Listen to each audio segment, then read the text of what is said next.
চট্টগ্রামে উকিল বাপ বিবাহ না, বউকিল বাপ না হলে বিবাহ হবে না। সেদিন থেকে উকিল বাপই বাপ।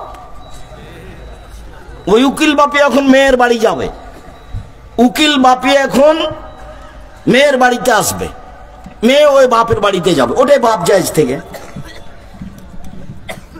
আমি বলছি কিয়ামত পর্যন্ত উকিল বাপ হারাম। উকিল বাপ বিবাহ বৈঠকে চলবে না। বাপ হতে হবে বিবাহের বৈঠকে। বাপ না থাকলে তার চাচা হবে, তার চাচা না থাকলে তার ভাই হবে, তার দাদা হবে, এরাই উকিল হবে। বাপ বেঁচে থাকলে অন্য কেউ এখানে ঢুকতে পাবে না। জ্যাঠ যত বড়ই শিক্ষিত হোক না কেন উকিল হতে পারে না। মেয়ের বাপ জ্যাঠ নয়, মেয়ের বাপ যে লোকটা পড়াশোনা জানে না, বোকা, সেটা। কথা বুঝতে পারেননি? ওই বোকাটাকেই থাকতে হবে এখানে। আল্লাহ নবী বলেছেন লা নিকাহ ইল্লা বিওয়ালিন, অভিভাবক ছাড়া বিবাহ হয় না। তিনি বলেছেন লা নিকাহ ইল্লা বিশাহিদাইনি, দুইজন সাক্ষী ছাড়া বিবাহ হয় না।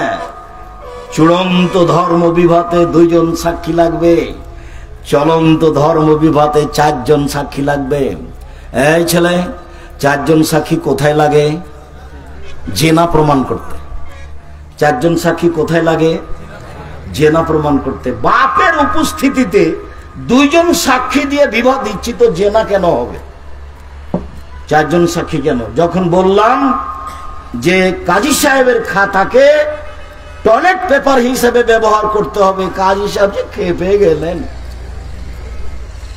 আপনি খেপে যান না, নত হন। পক্ষ নিয়ে বিবাহ হয় না। একটা বিবাহ বৈধ হওয়ার জন্য কি লাগে? দুইজন সাক্ষী লাগে। সেটা পক্ষের কথা আল্লাহ নবী বলেননি। কাজটা জায়েজ হওয়ার জন্য দুজন মুসলমান লাগবে, ওর বাপকে লাগবে আর দুইজন সাক্ষী লাগবে। তাহলে বিবাহটা কি হবে? বৈধ হবে। বাপ না থাকলে বিবাহ হবে না। আল্লাহ রাসূল বলছেন আইয়ুমা ইমরাতিন নাকাহাত বিগাইরি ইজনি ওয়ালিহা ফানিকাহু বাতিল, ফানিকাহু বাতিল, ফানিকাহু বাতিল। যে বিবাহে বাপ নেই সেই বিবাহ বাতিল, সেই বিবাহ বাতিল, সেই বিবাহ বাতিল। কোর্টের বিবাহ বাতিল, কাজী অফিসের বিবাহ বাতিল। ওই বিবাহে 10 ছেলে হলো 10 ছেলে অবৈধ। বিবাহ আবার পড়াতে হবে, এটাই চূড়ান্ত।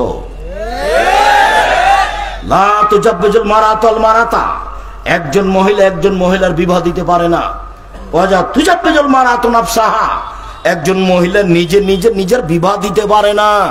কোন মহিলা কোন মহিলার বিবাহ দিতে পারে না। কোন মহিলা নিজে বিবাহ বসতে পারে না। যে নিজে বিবাহ বসে সে ব্যভিচারণী, সে ব্যভিচারণী, সে ব্যভিচারণী। এই কথা মুহাম্মদ সাল্লাল্লাহু আলাইহি সাল্লাম বলেন।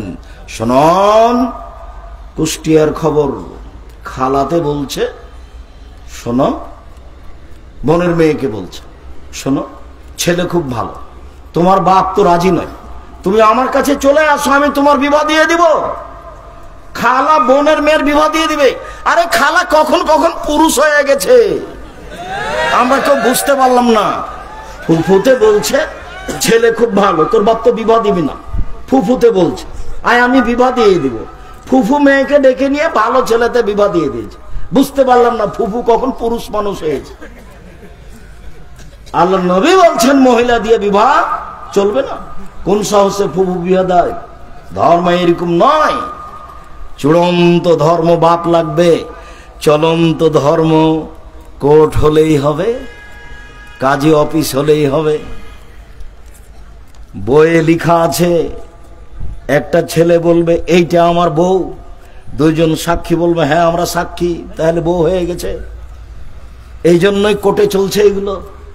ছেলেটা বলবে এটা আমার বউ, দুইজন সাক্ষী কি বলবে?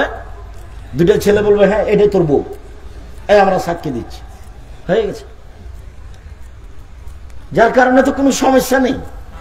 কাজী অফিসে বিবাহ হয়ে যাচ্ছে, কোর্টে বিবাহ হয়ে যাচ্ছে। ও জন্ম দিয়েছে, তাদের কি তার প্রয়োজন? আল্লাহ বলছেন পৃথিবীর মানুষ ফানকাহুন্না বিইজলা বিইذن আহলিহিন্না ওয়াতুহুন্না ওয়াজুরাহুন্না, তোমরা মেয়েদেরকে বিবাহ করো ওর বাপকে বলে, ওর অভিভাবককে বলে মেয়ে রাস্তায় পড়ে নেই। সমাজ নিচে নেমে গেছে, মেয়েরা নিচে নেমে গেছে, পুরুষ নিচে নেমে গেছে।